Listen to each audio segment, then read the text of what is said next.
வணக்கம். இது நியூஸ் 8 தமிழ்நாடு செய்திகளை தொகுத்து வழங்குவதற்காக நான் பாலவேல் சக்கரவர்த்தி. செய்திகளை விரிவாக பார்ப்பதற்கு முன்னர் முதலில் தலைப்புச் செய்திகளை பார்க்கலாம். தேனி மாவட்டம் தேவதானப்பட்டியில் 6 மாதங்களுக்கு முன்பு விசாரணை கைதியை காவலர்கள் தாக்கிய காட்சிகள் வெளியாகி அதிர்ச்சி.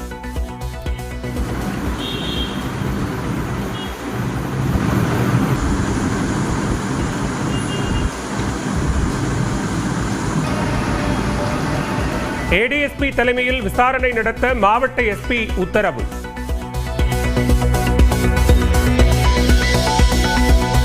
அஜித்குமாரை காவலர்கள் தாக்குவதை வீடியோ எடுத்தவரிடம் மதுரை மாவட்ட நீதிபதி விசாரணை. மடப்புரம் காளிகோவில் சிசிடிவி பொறுப்பாளரும் விசாரணைக்கு ஆஜரானார். அஜித்குமாரின் சகோதரர் நவீனுக்கு கூட்டுறவு பால் சங்கத்தில் பணி. வீட்டுமனை பட்டாவும் வழங்கினார் அமைச்சர் பெரிய கருப்பன். அஜித்குமார் கொலையை கண்டித்து திருபுவனத்தில் அதிமுக பாரதிய ஜனதா கூட்டாக போராட்டம். ஆர்பி உதயகுமார், எச் ராஜா பங்கேற்பு. காவல்துறை அதிகாரிகளை அசிங்கப்படுத்தி அவர்களை யார் அழுத்தம் கொடுத்தது, உத்தரவிட்டது, அவர்களை உயிரிழந்த அஜித்குமாரின் குடும்பத்தினரை நேரில் சந்தித்து ஆறுதல் கூறிய அதிமுக முன்னாள் அமைச்சர் ஆர்பி உதயகுமார். எடப்பாடி பழனிசாமி செல்போனில் தொடர்பு கொண்டு ஆறுதல் தெரிவித்தார். துரதிருஷ்டவசமா சில மனித மிருகங்கள் கடுமையாக தாக்குறதுனால உங்களுடைய மகன் அஜித்குமார் அவர்கள் மரணம் அடைஞ்சிட்டாங்க. உங்களுக்கு நீதி கிடைக்கின்ற வரை அதிமுக உங்களுக்கு துணை நிற்கும், நாங்களும் உங்களுக்கு துணை நிற்போம். என்னுடைய ஆழ்ந்த இரங்கலை வருத்தத்தையும் தெரிவிச்சுக்கிறோமா. திருபுவனம் கோவில் காவலாளி அஜித்குமார் குடும்பத்தினரை சந்தித்து ஆறுதல் கூறிய விசிக தலைவர் திருமாவளவன். சிபிஐ விசாரணைக்கு உத்தரவிட்டது முதல்வரின் நேர்மையை காட்டுவதாக பேட்டி. இந்த புலன் விசாரணையை சிபிஐ விசாரிக்கட்டும் என்று அனுமதித்திருப்பது முதல்வரின் நேர்மையை உறுதிப்படுத்துகிறது. எஸ்பி மற்றும் டிஎஸ்பிக்களின் கீழ் செயல்படும் அங்கீகரிக்கப்படாத சிறப்பு படைகளை கலைக்க டிஜிபி சங்கர் ஜிவால் உத்தரவு. தாக்குதலில் இறந்த அஜித்குமாரை சிறப்பு படை காவலர்கள் விசாரித்தது சர்ச்சையான நிலையில் நடவடிக்கை. நீலகிரி மாவட்டம் உதகை, கூடலூர், பந்தலூர் சுற்றுவட்டார பகுதிகளில் மிதமான மழை.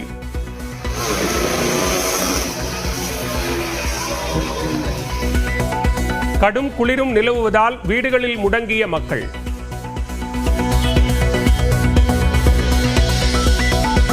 திமுகவுக்கு மதிமுக பக்கபலமாக இருக்கும். இமய மலையை கூட அசைக்கலாம், ஆனால் திராவிட இயக்கத்தை அசைக்க முடியாது என முதலமைச்சரை மு க ஸ்டாலினை சந்தித்த பின்னர் வைகோ பேட்டி. இமயமலையை கூட அசைத்து விடலாம், ஆனால் திராவிட இயக்கத்தை தமிழகத்திலே இருந்து யாரும் அசைக்க முடியாது என்ற உணர்வு 18 வயதிலே அண்ணாவுக்கு முன்னர் நான் பேசிய அந்த நாளிலிருந்து திராவிட இயக்க கொள்கைகளும் லட்சியங்களும் தான் என்னுடைய நாடி நரம்புகளிலே ஓடுகிற குருதியோட்டத்தோடு என் இதய துடிப்போடு கலந்த ஒன்றாகும். திமுக அரசின் சாதனைகளை பக்தியின் பேரில் பகல் வேஷம் போடுபவர்களால் தாங்க முடியவில்லை. திருமண விழாவில் முதலமைச்சர் மு க ஸ்டாலின் பேச்சு. பகல் வேஷம் போடக்கூடியவங்க இதை தாங்கிக்க முடியல. ஆனால் உண்மையான பக்தர்கள் நம்ம ஆட்சியோட ஆன்மீக துண்டை பாராட்டுறாங்க.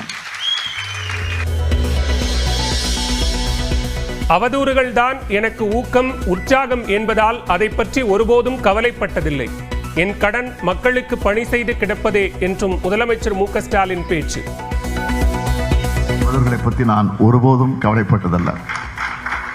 என்னுடைய பணி மக்கள் பணி, மக்களுக்கு என்ன தேவை என்பதை அறிந்து புரிந்து அதற்கு உரிய பணி ஆற்றுவதுதான் என்னுடைய பணி. இதெல்லாம் நான் பார்த்து கவலைப்படுறேன்னு யாரும் நினைக்க வேணாம். இதெல்லாம் எனக்கு ஊக்கம், இதெல்லாம் எனக்கு உற்சாகம்.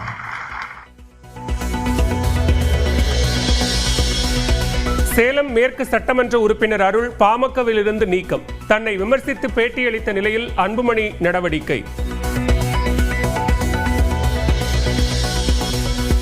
என்னை நீக்கும் அதிகாரம் செயல் தலைவர் அன்புமணிக்கு இல்லை என சேலம் மேற்கு எம்எல்ஏ அருள் பேட்டி. பெற்றெடுத்த தந்தையோடு இணைந்து செயல்படுங்கள் என நான் சொல்லியதில் என்ன தவறு என்றும் கேள்வி. மருத்துவர் ஐயா அவர்களுக்கு மட்டுமே அனைத்து அதிகாரங்களும் இருக்கிறது. அண்ணன் அன்புமணி ராமதாஸ் சின்னையா அவர்களுக்கு என்னை நீக்குவதற்கான எந்த அதிகாரமும் இல்லை.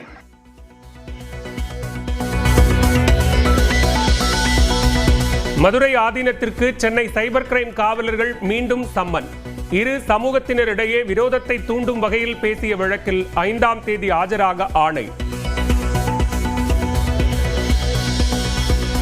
சீமான் மீது திருச்சி சரக டிஐஜி வருண்குமார் தொடர்ந்த அவதூறு வழக்கிற்கு இடைக்கால தடை. உயர்நீதிமன்ற மதுரை கிளை உத்தரவு. காரைக்குடி மாவட்டம் சிங்கம்புணரியில் பள்ளி சென்ற சிறுவன் உயிரிழந்த சம்பவத்தில் 4 பேர் கைது. பள்ளியின் தாளாளர், அவரது மகன், முதல்வர் மற்றும் ஓட்டுநரை கைது செய்து விசாரணை. இந்தியாவில் தஞ்சமடைந்துள்ள வங்கதேச முன்னாள் பிரதமர் ஷேக் ஹசீனாவுக்கு 6 மாதம் சிறை. நீதிமன்ற அவமதிப்பு வழக்கில் சர்வதேச குற்றவியல் தீர்ப்பாயம் உத்தரவு. அமெரிக்காவின் கலிபோர்னியாவில் பட்டாசு ஆலை வெடிமருந்து குடோனில் பயங்கர வெடி விபத்து. அருகில் இருந்த 2 வீடுகள் இடிந்து தரைமட்டம்.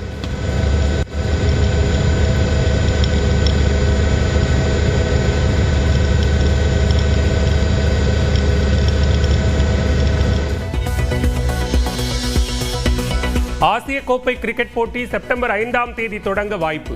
7ஆம் தேதி இந்தியா பாகிஸ்தான் அணிகள் மோதும் என முதற்கட்ட அட்டவணையில் தகவல்.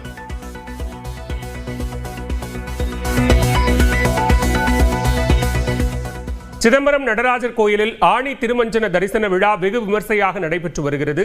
நேரலை காட்சிகளை பார்க்கலாம். கூடுதல் விவரங்களோடு இணைகிறார் செய்தியாளர் பிரசன்னா. விவரங்களை பதிவு செய்யலாம். எவ்வளவு பக்தர்கள் பங்கேற்றிருக்கிறார்கள்? செய்யப்பட்டிருக்கக்கூடிய ஏற்பாடுகள் என்னென்ன? அதாவது பாலா, சிதம்பரம் நடராஜர் கோயிலில் ஆணி திருமஞ்சன தரிசன விழா தற்போது வெகு விமர்சையாக நடைபெற்று வந்துட்டு இருக்கு. உலக புகழ்பெற்ற சிதம்பரம் நடராஜர் கோயில் வந்து ஆணி மாதம் ஆணி திருமஞ்சன தரிசன விழாவும் மார்கழி மாதம் மாத்ரா தரிசன விழாவும் விமர்சையாக நடைபெறுவது வழக்கம். இந்த 2 திருவிழாக்கள் வந்து மூலவராகிய நடராஜரை வெளியே வந்து பக்தர்களுக்கு காட்சியளிப்பது சிறப்பு வாய்ந்ததாகும்.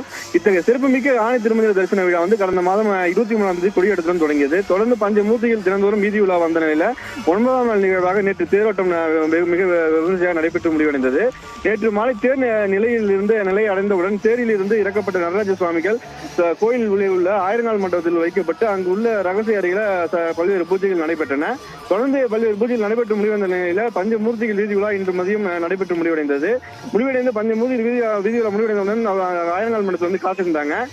அப்போது வந்து ஆயிரங்கால் மண்டபத்தில் இருந்து கோயில் கருவறைக்கு வந்து நடராஜர், சிவகாமசுந்தரி உள்ளிட்ட சுவாமிகள் வந்து நடனமாடியே சென்றிருக்காங்க. இந்த காட்சிகளை பார்ப்பதற்கு வந்து பல்வேறு மாவட்டங்கள்ல இருந்து மாநிலங்கள்ல இருந்து பல்லாயிரக்கணக்கான பக்தர்கள் வந்து வருகை புரிந்திருக்காங்க. ஆணி திருமஞ்சன தரிசன விழாவை முன்னிட்டு வந்து அசம்பாதம் எதுவும் நடைபெறாமல் இருக்கிறது வந்து கடலூர் மாவட்ட காவல் கண்காணிப்பாளர் ஜெயக்குமார் தலைமையில 500க்கும் மேற்பட்ட போலீசார் வந்து பாதுகாப்பு பணியில் ஈடுபட்டிருக்காங்க. விவரங்களுக்கு நன்றி பிரசன்னா.